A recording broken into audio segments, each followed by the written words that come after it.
Woe is me. I'm just a sorry old guy trying to live by life and make my ends meet and what's the other word? Try to just, get by, etc., etc. I'm not here for that, honestly. I'm not here for that. I'm here to show my gratitude and talk about business and talk about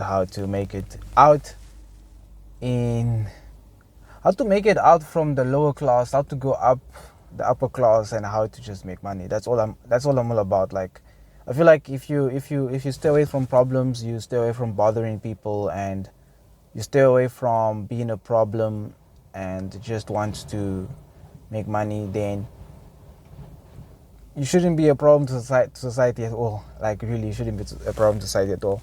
So you guys see, I'm sitting right here, uh, enjoying the sunset. Not as always, I want to say as usual. On a good day like this, I just come out. You guys can also feel the wind is a bit strong. So I come out here and just enjoy the sunset, and I just think about life as a young man. What is my purpose? What is my calling? What am I trying to achieve? What has God created me for on this green earth? And so we're going to talk about it a bit more. So as I come out here, what do I do? I reflect on life. I reflect on life as a young man. I reflect on life as a young man. I reflect on everything that's happening in life, and I reflect on just things that are possibly going to affect me as I grow older, things that are going to affect my family, my life, my finance, my work, my personal business, literally everything that is going to affect me. And I talk about it and I reflect on it, and I just try to ponder on them a bit more and try to come up with ideas. I just try to refresh my mind on certain things about, like, just our world as it goes, because we are not just this ball in space floating around without any purpose or idea. We have people who have desires, and desires which leads them to make decisions, and decisions that will eventually either benefit them in the long run or cause them to unalive themselves whatsoever, right? So I'm not here for that, though. I'm here to speak about what's happening currently right now. And as we stand, I recently watched another video. Let's call it a news, which spoke about the foreign aid and the donations that America supposedly gave every African country through an organization called USAID, right? I think it's USAID. So in this news, they spoke about just how many people are going to be affected, how many jobs were going to be affected in terms of just America cutting off these donations. And it got me thinking, and it kind of sparked this fear that I've always had inside of me. It's like, what happens as an individual when you're always dependent on donations and other people? When you're always dependent on a job, like, what happens if one day you walk into the company that you work at right now, and then all of a sudden you don't have a job anymore? You don't have, like, the company cannot afford to have you there. What happens when all of those things happen? I'm trying to use the sun's light because it's the sun is setting right now, and I'm just trying to rush, but at the same time also I'm trying to, like, it's so hard to multitask at the same time. I'm like Gideon right now. I'm like, God, please let the sun stay a little bit longer so I can just finish shooting this video. But I don't have that power. I don't have that faith that Gideon had, but I have my own limitations in terms of my faith. So America has cut its foreign aid to African countries, and then the news article spoke about how Malawi, for example, the amount of people that would be affected by this, the account went up to 5,000 people losing their jobs because of this aid. And wow, it's so scary, right? It's so scary. But I then saw in another video where the ex-president of Kenya, Uhuru Kenyatta, was speaking about how this is actually just a wake-up call for us Africans, and how we should utilize this as an opportunity for us to figure out our own ways and our own means. And to a certain extent, I agreed with some of the points that he made. Not necessarily points that he made, but just the statement that he made. And I was like, yes, exactly. This is how we should start seeing it as African people. Why are we so caught up in this notion and this idea that every single time we need to get handouts in order for us to survive. And I want to bring this to this notion of black tax. As a black person, I struggle with black tax because I have family members that relies on me as an individual. I have uncles, I have aunts, I have not just necessarily them, I have brothers, I have sisters, everybody to a point is relying on someone else on their money. Like, it's like this is a curse that we have as black people, and I've always tried to, and I've spoken about this in the past, but I've written even articles about this, and I've even pointed out how black tax slows us down as a people, it slows us down as a nation. And black tax can be so, it can black tax has impacted us so negatively to the point where we don't even know how to have discussions about money as families, because whenever you bring up, or whenever the topic of money is brought up, it's always leading to some kind of chaos and disagreement and fight, etc., etc. So just on that point about giving out money freely and hoping the best, my ideal has always been family members who are expecting something from you. Why do they never have this mindset to think, hey, this person is not going out there to pick up this money or pluck it out of a tree. This person is actually working hard for their money. Is there a way in which I can help them sustain themselves, even though I'm borrowing this from them? Can I be the one person that actually helps them, eventually figure out how to make more of this? Because if they make more of this, it helps me as well in the long run. The big deal about black tax is that it slows us down as a nation. It slows us down as black people. It slows us down as families. It slows us down as individuals. When you're trying to excel, you're trying to push yourself in a society, you're trying to do well for yourself, and then you just have people like behind you always asking, like, can you help me? Can I have? And then to a certain point, that shit start playing with your mind. Like, mentally you start being affected, and you're realizing, am I the only one in this family with a job? Am I the only one capable of providing for this entire family? Am I the only one? And then as a young person like myself, you start thinking of an exit option.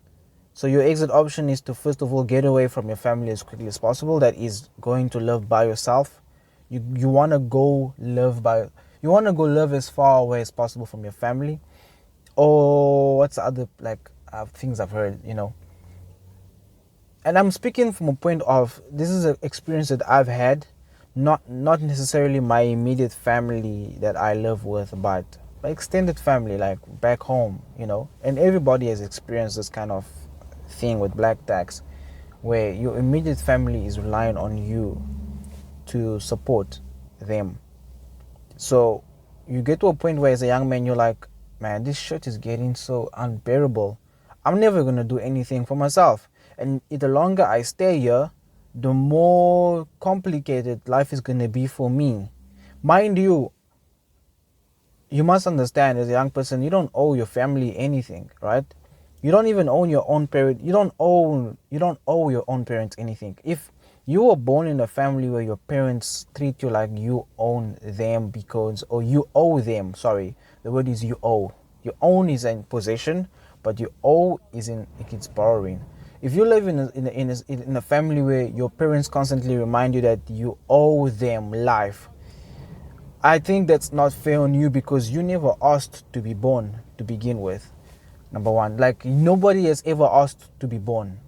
All they could ever do was just give you the life that you deserve, so that you could live, and then, I guess, make sure that you grow up to get to the point where when you're eventually old enough to take care of yourself and you move out, and it is by your own will and your own heart where you decide for yourself, you want to take care of them. And that's how the cycle of life has always been. No parent has ever subjected their child to owe them anything just because they gave birth to them. You have some family who give birth to children that they never even planned for.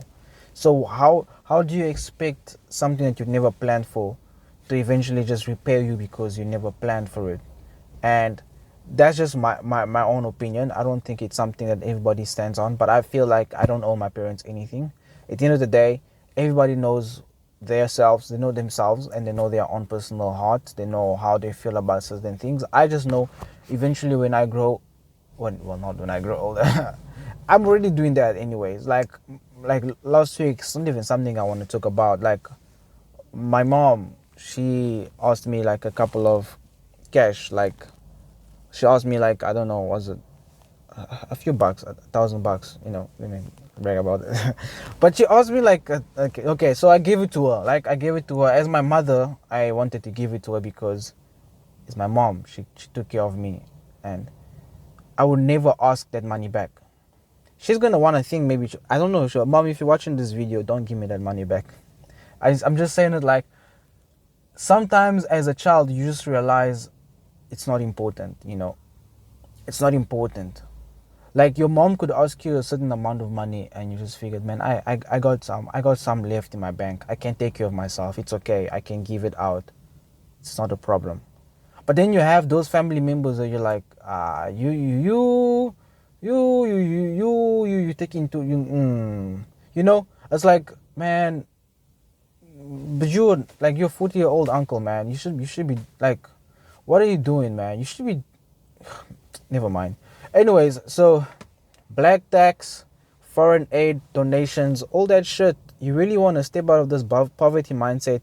Learn not to take handouts and expect nothing to happen afterwards. Because what has happened now is all these African countries that has been receiving, okay, money and donations from the United States, they all feel broke and useless because now they don't know what to do with themselves and they are complaining. And the president of Kenya, the ex-president of Kenya, yo, calm down, bro. This is like an opportunity for you and me to think outside of the box, to figure out how we can make, you know, so that we can get our ends meet.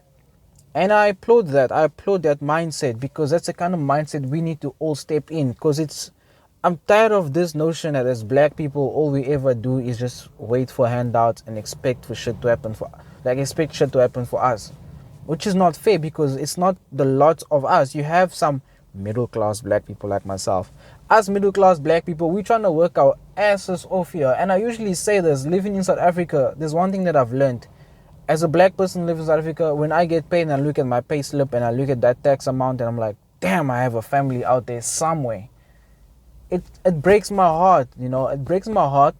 But not only that, as an individual, I have a heart, like my heart is broken, but at the same time also, I think about others who are also being taxed the same amount. And I'm like, damn, we're out here just suffering, man. There should be a way out. We shouldn't be suffering like this. There should be a way out for us black people.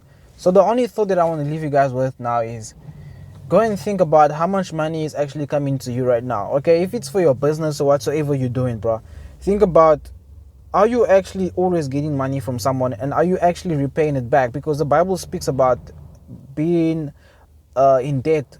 If you're in debt, you are a slave to the person who's you're basically your debtor. Your debtor is your owner. So if you are in debt, you're a slave to the owner who's giving you money. So figure out ways in which you could pay it back and always get out of debt. Like my biggest obsession when it comes to money is never wanting to get into a point where I become so broke and I start getting in debt. If your standard of living is up here, man, bring that shit down, bro. Some things you need to just get rid of. Like, don't buy stuff that you can't afford. Don't buy stuff that you know those monthly payments aren't worth it, man. I'm using a Samsung A24. I use that to record my videos. I had a camera and I saw that I was like, this is not helping me anymore. It's not benefiting me. I only shoot videos a couple of times here and there. I don't even shoot videos every day. Why do I have a camera? So what I did was I took that and I sold it on Facebook Market. I got some money back, put it in my account, and there I was happy. The moment you start getting rid of certain things and you start like just, you know, you start getting into love that mindset. I'm not saying you should become a minimalist, you know, because there are people like that, like you would see in our society. Those are people who have lived a life and they've enjoyed everything, and now they're like, oh, I want to become a minimalist. I want to drive a bicycle to work, you know. You can't do that shit because you need to drive a car. You need to be at places, but you need the modes of transport that you need to get to where you need to be. But then you have situations like myself, for example, where I can't afford to live a minimalist lifestyle. So I have to I have to live by the means, the things that I've unfortunately just the things that I have accepted to live by. Like, but then I can't, like, I don't have, like, I need a Gucci bag. You know how you see certain people, they have like so many expensive stuff, but when you go into their house, they don't even have furniture. My girlfriend said that. Like, they're driving such a beautiful car, but you go to their house, like where they sleep, it's like, come on, man. You know. And then you find out later on that the car is actually, they pay. It's a financial car. They're paying monthly for it. They don't even own the car.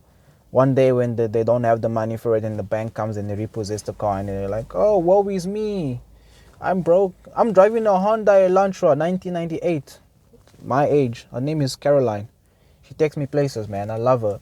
Anyways, so that's just a thought that I wanted to share today. Damn, it's a long ass video. I'm gonna slice it up. Hope you guys learned something, and this is my business vlog for today. I got nothing much to say.